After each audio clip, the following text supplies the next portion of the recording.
Hey y'all, my name's Joey, and you are watching Inqueeries number 4, I think? 5, 4, something like that. So I am your Wednesdays guy. I was supposed to upload a video last week, and my computer was just not cooperating, so I decided to hold off so that I wouldn't post on a day that wasn't mine. A little bit about me. I am a queer, brown, trans man.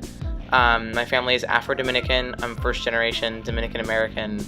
Was born in Miami, Florida. Lived there for 18 years, moved to Austin, Texas, where I am currently, to study music business at the University of Texas at Austin, which I have some feelings about, and I'm sure we'll get to talk about in another video sometime down the line.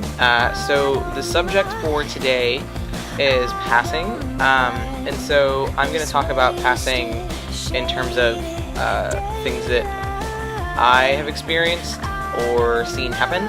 So the biggest one, for me anyway, would be passing as a trans individual. Just some, things. I think passing is really kind of a difficult thing because as a trans person, at least for me, I know that when I first came out, passing was super huge and super important. Just because I wanted to not be misgendered, right? Like I didn't want to walk up somewhere and have somebody look at me and be like, "Hey, ma'am," because then automatically to the other people that I might be with, my friends, whoever around me who might not have realized, that I was trans, if somebody does that, then I'm outed, and it's really complicated. Another part of that is definitely safety. Then, if you don't pass in some instances, you might not, make it home. And it's a huge problem. One of my favorite quotes about it, actually, it's about realness from Paris is Burning. If you haven't seen it, it's on Netflix. So it's streaming there, and I'm sure you can find it on various sites, but it was something along the lines of, and it's not a direct quote, so I'm kind of paraphrasing it, but, realness is when you can ride the subway, and make it home, basically. Same kind of deal. But for me, the whole concept of passing is super problematic because it inherently reinforces these, stereotypes and gender roles, right? So, if I want to pass as male, who says that I have to wear, why is it that I would have to, wear pants and wear baggier clothes, and, my idea of passing, or what would make me pass, might be different than somebody else's, but there are still these very core kind of things that we associate with masculinity or femininity, and it's all super stupid, because just because I wear a skirt doesn't mean that I'm a woman. Just because, a woman, that doesn't matter. Clothing being associated with a certain gender is ridiculous.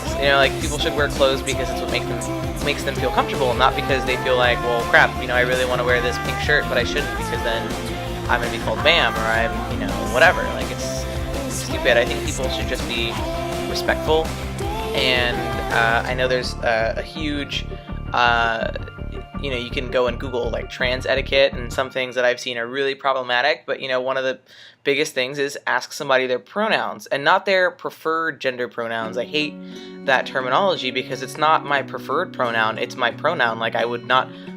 It's not like you have a choice in saying, oh, well, I know that you prefer this pronoun, but I'm not going to use it. That's shitty and rude and hurtful, So I think the whole concept is just very complicated, but for some people, there is no black and white, or there's no gray area, excuse me. You either pass or you don't. And it also brings up this whole topic of going stealth for a lot of trans people, at least people that are on, one side or the other, trans woman or trans male. The concept of going stealth is that you pass as whichever gender, and you don't tell people that you're trans, basically. I considered going stealth for a very long time because I'm studying music, and I was originally studying music education, would still like to kind of do that. And I thought, well, I'm living in Texas, how safe am I going to be being an out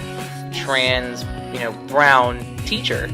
Not very, unless things change very dramatically, you know. And so in instances like that, and I'm still weighing whether or not I would do it, you know. And I think the circumstances change. Like if I'm teaching and I, you know, end up in a really liberal part of Texas, like if I stay in Austin, you know, and my faculty supports it, and you know, whatever, then that's one thing. But it's just complicated. Like there's a lot of privilege that I have that goes in with that, you know. Like I'm very privileged to be going to a major university. I'm very privileged to have, you know, been able to, you know, have my parents teach me English when they noticed that I was speaking mostly Spanish, so that I could know the language already and go to school and be okay and do all that, and you know, all these things that are super fucked up about our society. But you know, not like what I'm trying to say is that not everybody has the same circumstances, so passing can be very difficult.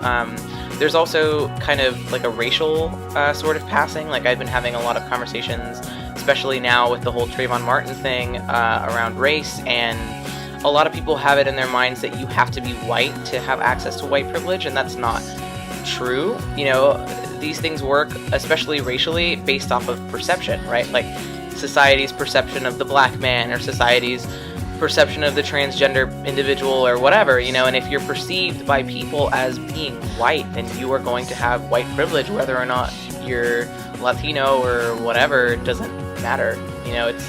That's the whole point. So there's also that kind of passing, and some people,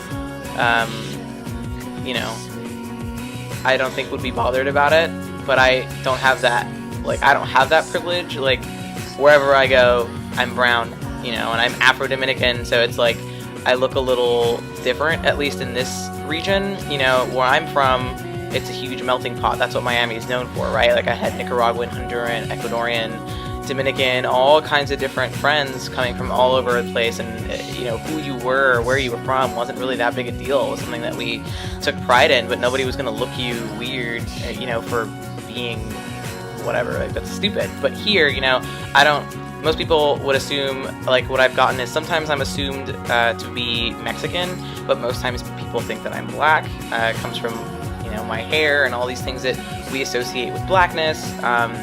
Just a really loaded kind of subject, but what I want to stress the most is that I think people talk a lot about passing, and I think we should talk about it and kind of shift the conversation to passing being problematic in and of itself, and also being sure to not, you know, diss anybody's decision and just be respectful. You know, if somebody wants to go stealth and you don't shame them for it. Just, you know, everybody has their own set of circumstances in their lives, and no matter what we do, we can't ever understand somebody else's lived experience. So just be a little more open to listening. You know, it can be really difficult, especially around areas of privilege, because it's hurtful, you know, to know, like, well, I didn't do anything to be born this way or have these privileges, but you can use them, and you do have the power to use them for good, and to acknowledge them, and to own it. So, that being said, I'm getting like emails on the side, and I'm getting really distracted. As Yusuf mentioned, we are still accepting audition videos. We're running them through the rest of the month, and I don't know if we'll extend it beyond that, depending. As of right now, we're a very male-dominated channel, and I'm not okay with that. You know, we're trying to be, as, you know, not very problematic. You know, these things kind of will have their problems here and there, but I don't want it to be that we want it to be different and be, you know, a channel for queer people of color, and have it be a queer man of color channel. Like, that's dumb. So, if you are at all interested, I'm going to leave links down below for my Tumblr, my personal Tumblr, my band, if you want to check that out, and you can just shoot me a message or tweet at me or something, and we'll figure something out. Anyway, thanks for watching, y'all.